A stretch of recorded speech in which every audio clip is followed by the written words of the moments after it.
Já pensou como uma decisão lá em cima, no topo do judiciário, pode acabar virando um terremoto aqui embaixo?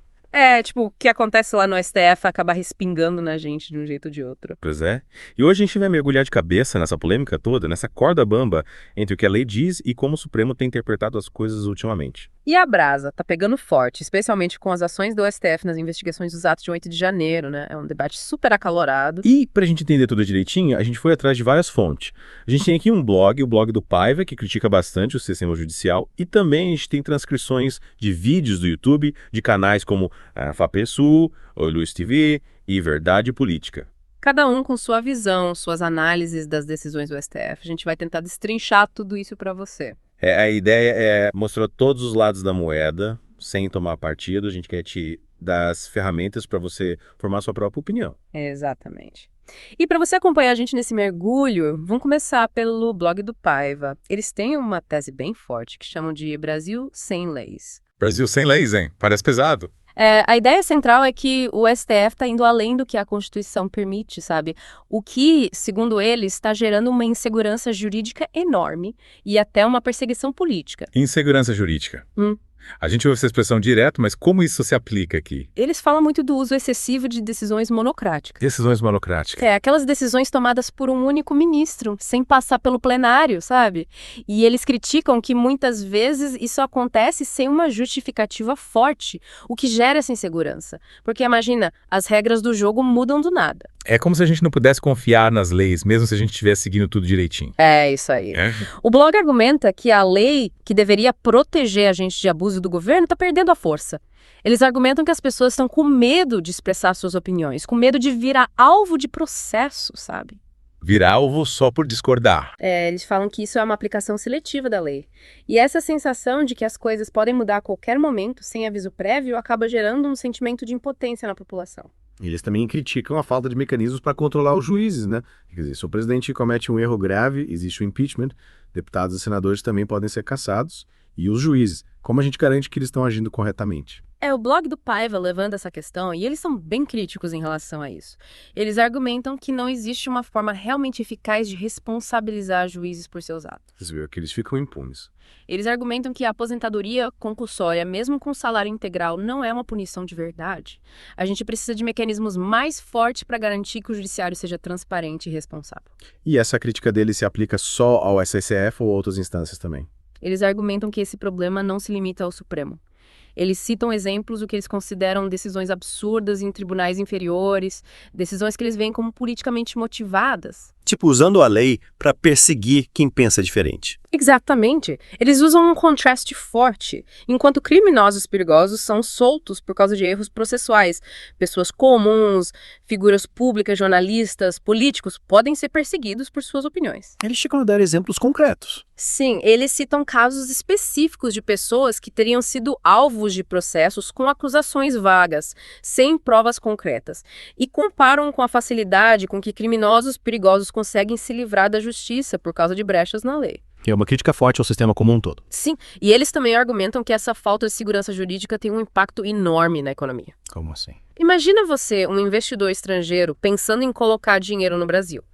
Mas aí você vê esse cenário de incerteza, de decisões que parecem arbitrárias. Você vai ter medo de investir, né? Faz sentido. Ninguém quer arriscar seu dinheiro num lugar onde as regras do jogo podem mudar de repente.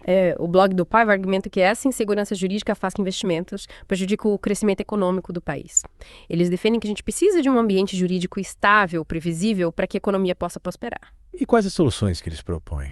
Eles defendem reformas no Conselho Nacional de Justiça, CNJ, para ter mais transparência e controle sobre os juízes. E também um sistema mais rigoroso de responsabilização para que juízes que cometem erros graves sejam punidos de forma justa. Faz sentido.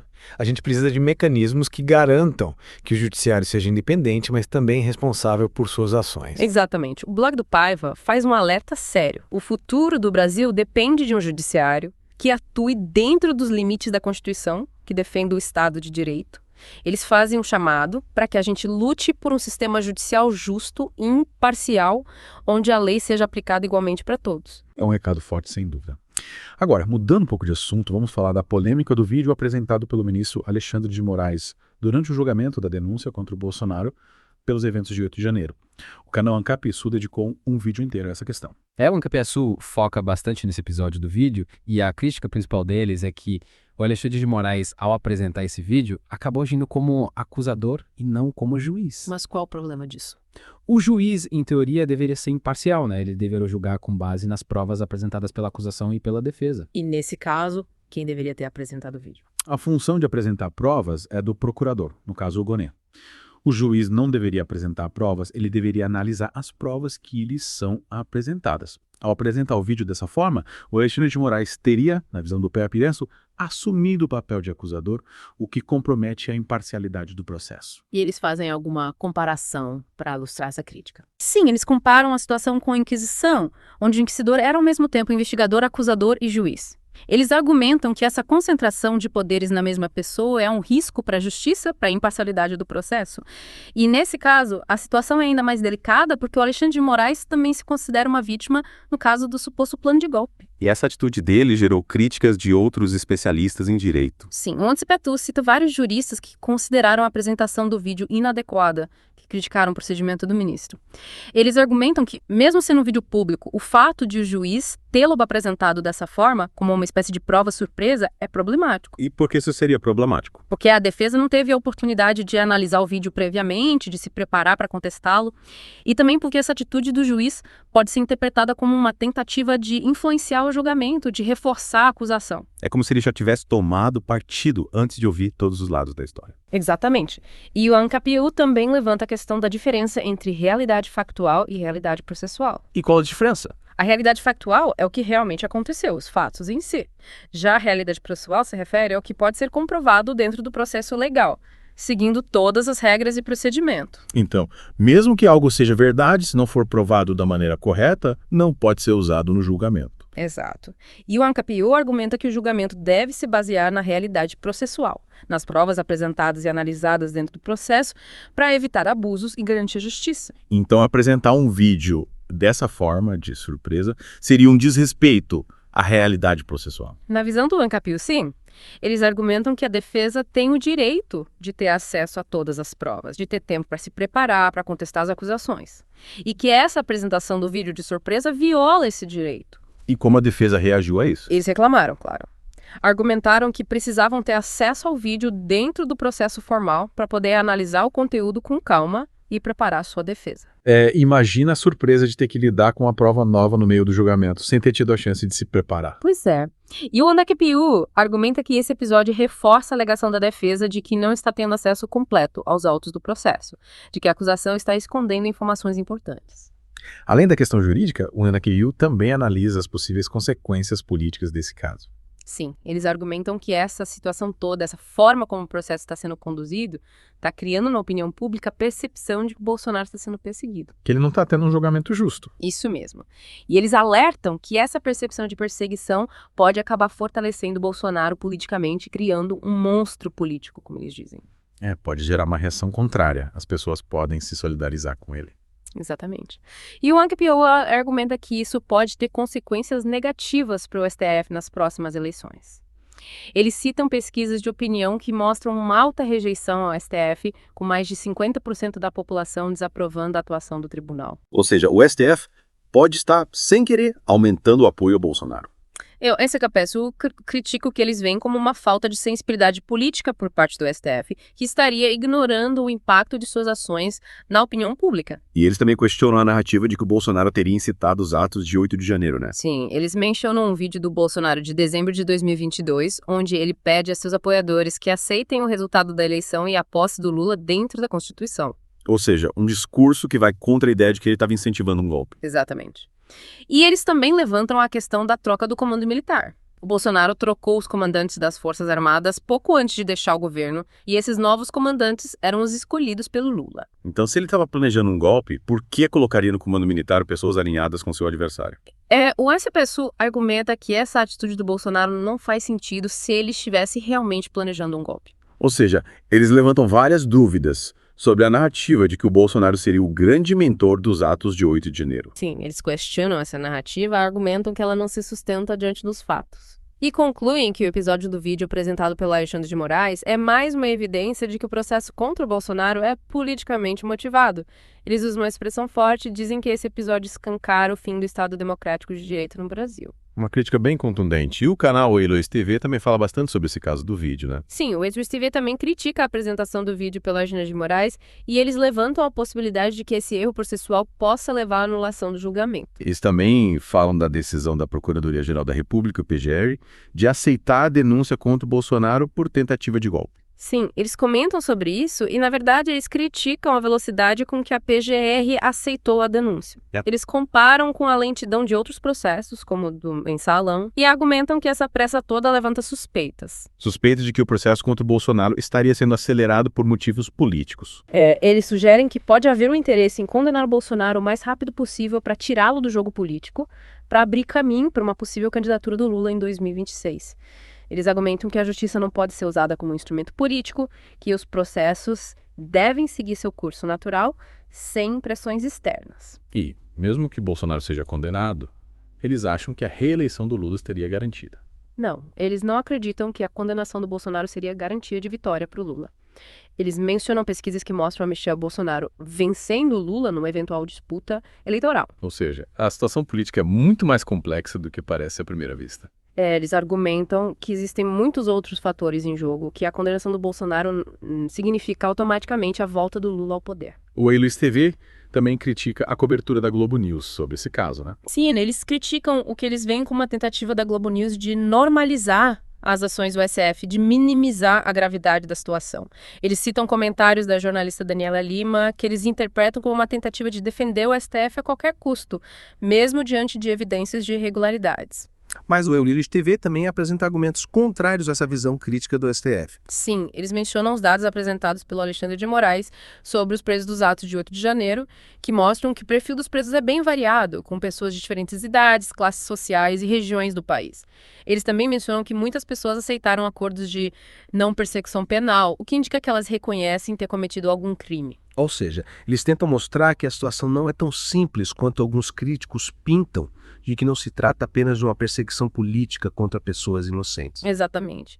Eles reconhecem que houve excessos, que o processo precisa ser conduzido com rigor e imparcialidade, mas também defendem que é preciso analisar os fatos com cuidado, sem cair em simplificações ou generalizações. E eles mencionam a posição de outros ministros do STF. Sim, eles destacam a fala da ministra Carmen Lúcia, que defendeu a importância de um judiciário independente e da Constituição. Ou seja, uma posição mais moderada que busca defender a instituição sem negar a necessidade de apurar eventuais erros. Isso. E eles também dão destaque à reação do influenciador Paulo Hortelado, conhecido como Alterado, à comoção pública em torno do caso da Moça do Batom. A Débora, né? Que foi condenada a 14 anos de prisão por participar dos atos de 8 de janeiro. Sim. O Hortelado questiona se essa comoção, essa indignação com a condenação da Débora não está sendo instrumentalizada politicamente, se não está sendo usada para desviar o foco das acusações mais graves contra os organizadores dos atos de 8 de janeiro. Ele teme que a defesa da Débora acabe beneficiando também os mentores do ataque às instituições. Exatamente. Ele argumenta que é preciso ter cuidado para não misturar as coisas, para não defender a Débora sem levar em conta a gravidade do que aconteceu no dia 8 de janeiro.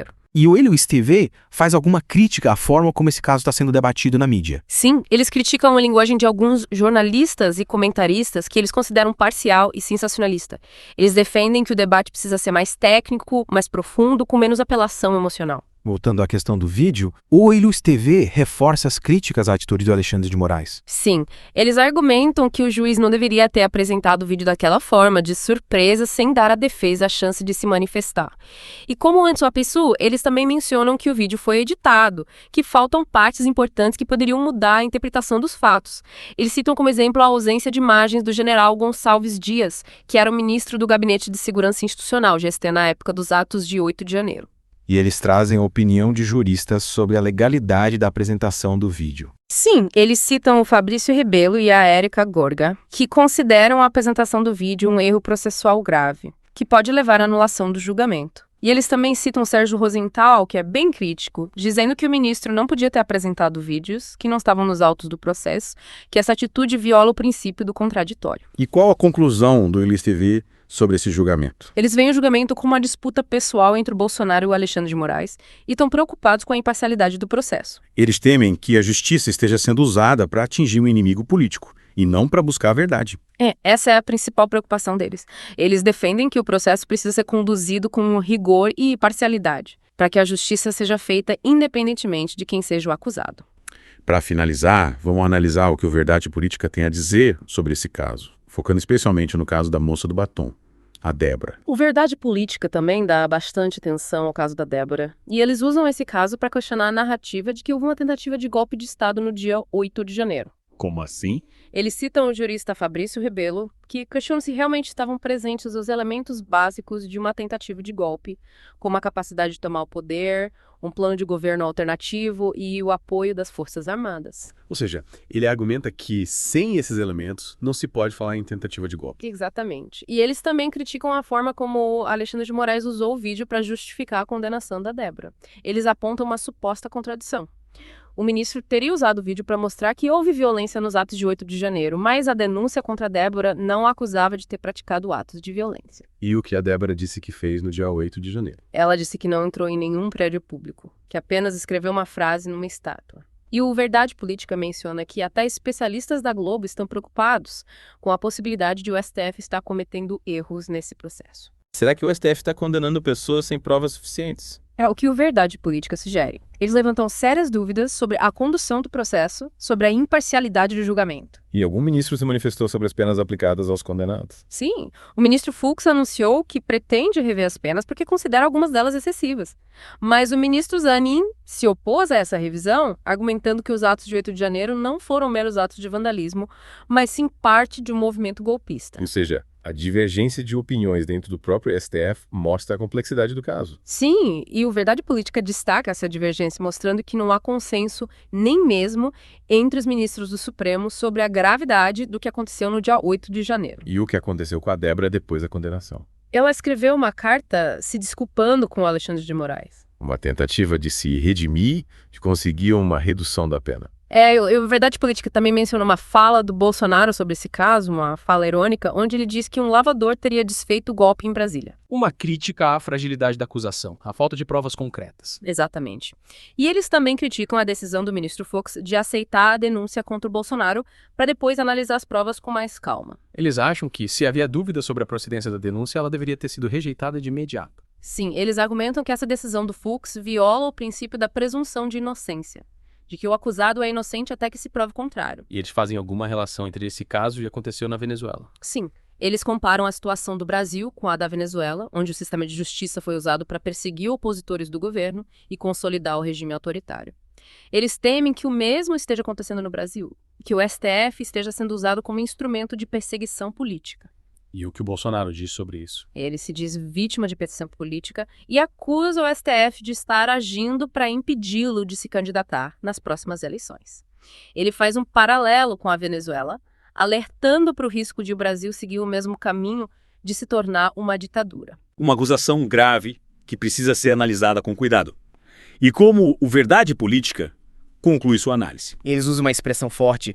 Dizem que o que está acontecendo no Brasil é um jogo de cartas marcadas, onde as regras são manipuladas para favorecer um lado em detrimento do outro. Ou seja, eles não acreditam na imparcialidade do processo, na justiça do sistema. Essa é a conclusão deles. Eles levantam sérias dúvidas sobre a integridade do sistema judicial brasileiro, sobre a capacidade do STF de julgar esse caso com imparcialidade. Ufa. Fizemos um mergulho profundo em um tema complexo, com muitas nuances e controvérsias. Vimos como diferentes atores interpretam os mesmos fatos de maneiras completamente distintas, como a polarização política influencia a percepção da justiça. E a gente viu também como as ações do STF, especialmente as decisões do ministro Alexandre de Moraes, estão no centro desse debate. O blog do Paiva critica o que eles chamam de Brasil sem leis, a insegurança jurídica gerada pelas decisões do Supremo. O Ansapsu questiona a imparcialidade do ministro Alexandre de Moraes, acusando de agir como acusador e não como juiz. O Oilis TV também critica o ministro, mas apresenta outros lados da história, tentando mostrar que a situação é mais complexa do que parece. E o Verdade Política usa o caso da moça do batom para questionar a narrativa do golpe e levantar suspeitas sobre a imparcialidade do STF. É muita informação para processar, muita coisa em jogo. E como a gente sempre faz aqui no Deep Dive, a gente te convida a continuar essa investigação por conta própria. Leia as fontes originais, busque outras perspectivas, forme sua própria opinião. O importante é a gente se manter informado, atento aos acontecimentos, para poder participar do debate público de forma consciente e crítica. E para te deixar pensando, como garantir que o judiciário seja independente e, ao mesmo tempo, responsável por suas ações? Como evitar que o sistema de justiça seja usado como instrumento de perseguição política? E qual o papel da sociedade nesse processo? Essas são perguntas que a gente precisa se fazer constantemente para defender a democracia e o Estado de Direito. A gente convida a continuar refletindo sobre essas questões e a buscar respostas junto com a gente. Até a próxima.